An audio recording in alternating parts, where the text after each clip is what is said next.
What's up, family? It's your girl T, the nappy-headed jojoba, and today we are... What's up, family? It's your girl T, aka the nappy-headed jojoba, and today we are talking about products that I love to use incorrectly. I touched upon this in some video recently. I can't even remember which one it was, but if I do, I guess I'll just link it here. And I floated the idea of maybe dedicating an entire video to products I used the wrong way, and quite a few of y'all seemed interested in it. So here we are today. I'm gonna jump right in with the product that I mentioned in the other video, and that is the She Scented Avocado Moisturizing Conditioner. This can be used either as an instant conditioner or a deep conditioner, or based on my experience, it can be used as a leave-in moisturizer because that is the only way I have used it. Actually, I'm lying. I've also used it to help give me some backup slip detangling when I've needed it in the shower. Point is, I've never used it the way it is directed explicitly to be used, and that is not unique to this conditioner. There are quite a few conditioners that are designed to be deep conditioners or hair masks or the like, but based on their ingredients and overall consistency, I decided that I wanted to use them as a leave-in. In fact, that's pretty much how I came up with my dry deep conditioning method, which, before you even ask, I've done an entire video on that. Regardless of how any conditioner says it's meant to be used, if I think that the ingredients and consistency will work for me some other way and perhaps may work better for me in that other way, I do it. Another favorite is the Karen's Body Beautiful, I think it's the Luscious Locks Moisture Masks. I don't have that on hand to show you. That one also works great as a leave-in moisturizer for me. And many, many others. So yeah, I feel like if you feel confident with the ingredients in something, use it however the hell you want.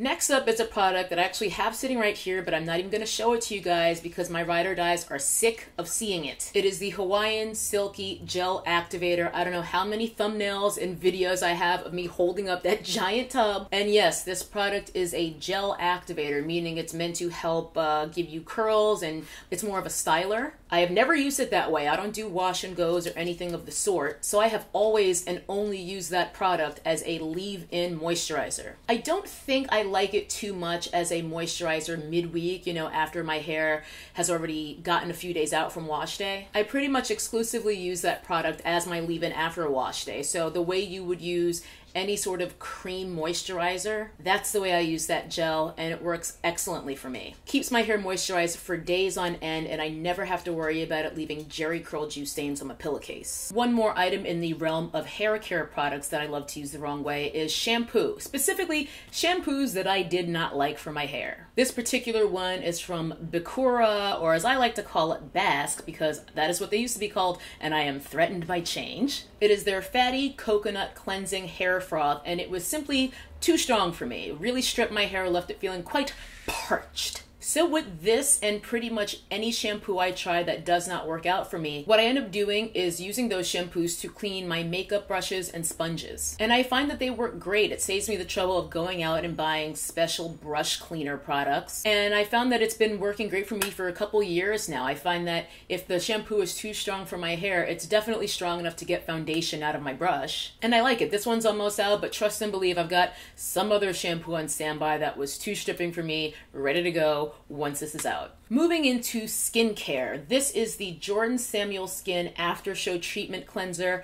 I talked about this recently in my not hair favorites. I love this cleanser. I think this is maybe my favorite cleanser that I've ever used. However, here's what it say. Massage the aftershow thoroughly into dry skin to break down makeup, SPF, dirt, and grime. That should say sunscreen, dirt, and grime, but I'm not going to be a stickler today. Use a warm, wet washcloth to remove cleanser and every trace of makeup, or simply rinse clean to give hydrated, glowing skin. Now, I do that. I do use this as directed. However, sometimes I don't. Sometimes the way I like to use this is it's got a gel texture that basically converts into an oil as you massage it into your skin. It's very interesting. But on days when I have more time, I basically like to apply a layer of this, a medium layer of this all over my face as if it were a mask. And I'll leave that on for like 5 to 10 minutes. And then I'll go in and massage it and rinse it off. I like doing that because it's sort of giving me the 2-in-1 of the hydration and nourishment from the oils in here, as well as the cleansing. It's giving me a deeper cleanse because it's keeping that cleanser on my skin for a longer period of time. And I really love the idea of cleansing and masking as a 2-in-1. I feel like you could do this with many different cleansers. This is only one of a couple that I've tried it with, and it's by far my favorite to do it with. So if you've got a cleanser like this, you know, that sort of like thicker gel texture, here's what it looks like. And as you can see,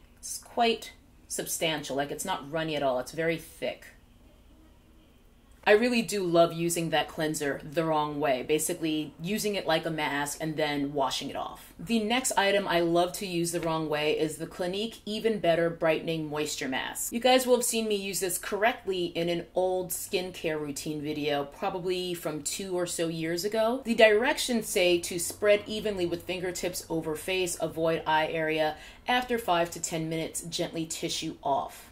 I haven't used it that way in quite some time. I like to use this as essentially my final nighttime moisturizer. So after I've done all my other skincare, I like to apply a layer of this to just kind of seal everything in and just bake that moisture into my face. And because this has ingredients to help brighten dark spots, because I do have quite a bit of hyperpigmentation down here in my chin on either side of my mouth, as well as in just old zit spots, I like keeping this on my skin for as long as possible so it can keep doing its work. Then in the morning, when it's time to do a gentle cleansing of my face, that's when it comes off. Even though this is not described nor marketed as an overnight mask, that's why I've been using it for quite a while, and I love using it that way. It's kind of similar to how I like to leave in certain deep conditioners. It's like that, except I'm deep conditioning my face.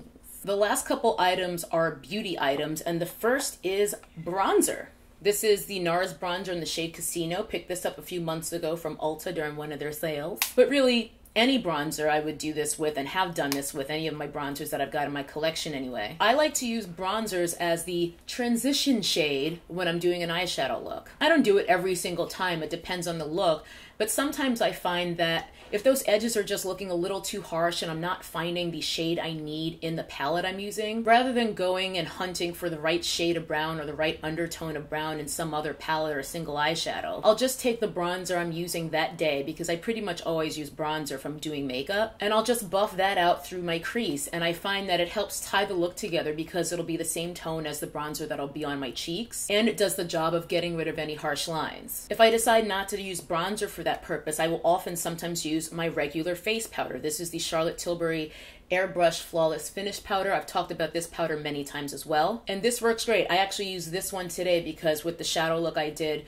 the edges were just looking a little rough. They weren't looking that diffuse way, where does it begin, where does it end way that I like. So I just took this on a rather large fluffy brush and buffed it around, and it got the job done for me. So bronzers and just general face finishing powder slash setting powders, I find that they are great for transition shades slash just transition powders to help soften any edges. Last but not least is my eyelash curler, and this is something that I use literally the wrong way because I use it upside down. I'm no longer a novice when it comes to wearing fake eyelashes. I'm pretty skilled. You know, I do have my bad days, trust and believe, but I am pretty good at putting on my eyelashes these days. However, I'm even better when I make it easier on myself by straightening out my extremely curly natural lashes. And I do that by flipping my eyelash curler upside down and using it this way. What this does is it helps to take my curly lashes and straighten them out, so it's much easier to get the band of the fake lash behind them and as close to my natural lash line as possible. It's an old school trick. I got the idea for it quite some time ago, and then I remember seeing, I think it was It's My Ray Ray. She suggested it in some video of hers I watched years ago right here on YouTube, and I was just like, okay, so this idea is sound. Let me definitely try it. I had the idea, but I was afraid to even actually go ahead and do it for some reason. I was afraid I might like rip my eyelashes out, I guess. But then seeing someone else suggest it and show that it works, I think that was what allowed me to even get to the point of being able to learn how to put eyelashes on. So even though I can do it without straightening my eyelashes by using the upside down eyelash curler trick, it's pretty much always worth it to do the upside down eyelash curler trick, because even though it takes a few seconds to do that, it makes it much faster for me to apply my lashes afterwards. So it really is saving me time, not costing me more. And I find I get a better lash application by doing that anyway. That's gonna do it. There you have it. Those are some products that I love to use incorrectly. If I think of some more down the line, maybe I'll do another video like this because it was a fun one. Make sure you let me know if you have any products that you love to use the wrong way in the comment section, and I will see you guys in the next video. Bye-bye. That's a nappy-headed hose there, I'm going to tell you that now.